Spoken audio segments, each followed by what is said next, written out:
بسم اللہ الرحمن الرحیم۔ السلام علیکم ورحمۃ اللہ وبرکاتہ۔ آج ہم جس واقعے کا تذکرہ کریں گے وہ ہے اطاعت الہی کا ثمرہ۔ اس سے پہلے اگر آپ نے اس چینل کو سبسکرائب نہیں کیا تو پلیز اس کو سبسکرائب کر دیں اور بیل کا بٹن پریس کر دیں تاکہ اس قسم کی مزید اچھی ویڈیوز آپ تک بر وقت پہنچتی رہیں۔ تو چلیں شروع کرتے ہیں۔ کسی صابر شاکر اور عیالدار شخص کی بیوی بڑی بدزبان اور ناشکری تھی، جس کی وجہ سے وہ صاحب ایمان سخت پریشان رہتا تھا۔ چنانچہ ایک مرتبہ جب 2-3 روز تک کچھ کھانے کو میسر نہ آیا تو اس عورت نے اپنے شوہر کو بہت کچھ سخت سست کہا کہ بال بچے بھوک سے مر جاتے ہیں اور تو نکھٹو گھر میں بیٹھا ہے، کچھ تو شرم کر اور کما کر لا تاکہ بچوں کی مصیبت دور ہو۔ یہ سن کر شوہر کہنے لگا، خدا کی بندی، رات کے وقت شور و غل نہ مچا، میں صبح کو کچھ مزدوری کر لاؤں گا اور جو کچھ اجرت ملے گی تیرے سامنے لا کر رکھ دوں گا۔ چنانچہ جب وہ اللہ کا بندہ صبح کو مزدوری کرنے گیا تو کسی نے اس کی بات نہ پوچھی، باقی سب مزدور اپنے اپنے کام پر لگ گئے۔ جب اس بندہ خدا نے یہ حال دیکھا تو جنگل میں جا کر عشاء تک عبادت الہی میں مشغول رہا اور رات کو چپکے سے گھر میں جا پڑا کہ خالی ہاتھ دیکھ کر خدا جانے عورت کیا طوفان برپا کرے گی۔ صبح اٹھ کر پھر کہیں سے مزدوری کر لاؤں گا۔ رات کو جب عورت کی آنکھ کھلی تو کہنے لگی، میاں اب تک کہاں تھے اور کیا کما کر لائے؟ اس نے جواب دیا، میں نے جس کی مزدوری کی ہے وہ بڑا رحیم و کریم ہے، اس نے کل کو مزدوری دینے کا وعدہ کیا ہے۔ اس پر عورت نے جلا کر کہا، ہمارے بال بچے تو بھوک سے مر رہے ہیں اور آپ وعدہ کرتے پھرتے ہیں۔ پھر صبح کو وہ شخص مزدوری کے لیے گیا، مگر خدا کی شان پھر بھی اس کو کسی نے نہ پوچھا اور وہ مجبور ہو کر اسی مقام پر جنگل میں عبادت الہی اور گریہ زاری میں عشاء تک مصروف رہا۔ بڑی رات گئے، جب ڈرتے ڈرتے گھر میں گیا تو وہ عورت کہنے لگی، دونوں دن کی مزدوری لائے ہو؟ اس بیچارے نے گھبرا کر کہا، آقا نے کل 3 دن کی مزدوری دینے کا وعدہ کیا ہے۔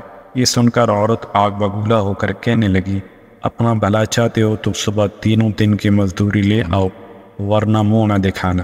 صبح کو اس عورت نے ایک تھیلی اس مرد کے حوالے کر کے کہا، 3 دن کی مزدوری اس میں لے آنا اور خبردار خالی ہاتھ گھر میں نہ آنا۔ یہ سن کر اس بندہ خدا کی نظر عالم اسباب سے اٹھ کر مسبب حقیقی کی طرف جا پڑی اور اسی وقت سیدھا جنگل میں جا کر عبادت الہی میں مشغول ہو گیا اور بہت رات کی عورت کے خوف سے اس تھیلی میں ریت بھر لایا کہ رات اسی حیلہ سے گزر جائے گی اور عورت کے ٹرانے کی آفت سے بچ جاؤں گا۔ مگر جس وقت گھر کے دروازے پر پہنچے تو عورت کا ڈر اس قدر غالب ہوا کہ خدا جانے آج کیا آفت بپا کرے گی، اس لیے اس نے تھیلی ڈال کر واپسی کا ارادہ کر لیا، مگر اچانک گھر میں سے ایسی خوشبو آئی جس نے دل و دماغ کو معطر کر دیا اور وہ عورت خوش ہوتی ہوئی گھر سے نکل آئی۔ اس خدا کے بندے نے اس سے دریافت کیا کہ یہ کیا معاملہ ہے؟ کہنے لگی، اندر چل کر اس کی حقیقت سنو اور خدا کا شکر ادا کرو، یقیناً تم سچ کہتے تھے اور تمہارا مزدوری دینے والا بھی سچا ہے۔ واقعہ یہ ہے کہ میں بچوں کے کھانے پینے کی فکر میں مدہوش بیٹھی تھی، اچانک کسی نے دروازے پر دستک دی۔ میں نے جا کر دیکھا کہ ایک سبز پوش سوار دروازے پر کھڑا کہہ رہا ہے، لے اپنے شوہر کی 3 دن کی مزدوری لے لے اور اب اس کو کچھ ایذا نہ دینا اور اس سے کہہ دینا کہ جس قدر تو نے مزدوری کی تھی اس قدر اجرت مل گئی، زیادہ کرتا تو اور زیادہ پاتا، آئندہ اس کا خیال رکھنا۔ بس طباق اس نے دیا ہے جس میں 50 درہم ہے اور دم بدم اس کی خوشبو دل و دماغ کو معطر کر رہی ہے۔ یہ سن کر وہ بندہ خدا گریہ زاری کے ساتھ خدا کی حمد و ثنا میں کھو گیا اور عورت اس کا شکستہ حال دیکھ کر حیران رہ گئی کہ بار خدا یہ کیا معاملہ ہے، خوشحالی میں یہ پریشان حالی کیسی؟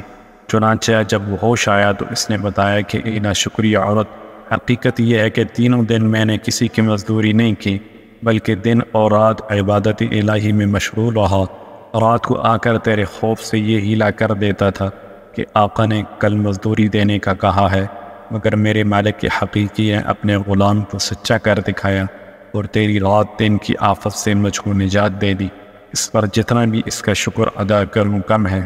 دیکھ آج میں اس تھیلی میں تیرے ڈر سے ریت بھر کر لایا ہوں، تو اس کو خالی کر لے اور ریت کو پھینک دے۔ جب اس کی بیوی نے چاہا کہ تھیلی خالی کرے تو دیکھتی ہے کہ وہ تھیلی تو ایسے زر و جواہرات سے پر ہے جس سے تمام گھر روشن ہو رہا ہے۔ یہ حال دیکھ کر اس مرد صالح نے اپنی تمام عمر خدا کی شکر گزاری میں گزار دی۔ سبحان اللہ۔ جو بندہ اپنے خدا پر بھروسہ کر کے اس کی اطاعت اور فرما برداری میں مصروف رہتا ہے، اسی طرح اللہ تعالیٰ غیب سے اس کی مدد کرتا ہے۔ اللہ تعالیٰ ہم سب کو بھی اس واقعے سے عبرت حاصل کرنے اور سبق حاصل کر کے اس پر عمل کرنے کی توفیق عطا فرمائے، آمین۔ یہ حکایت الصالحین سے لی گئی ہے۔ السلام علیکم ورحمۃ اللہ وبرکاتہ۔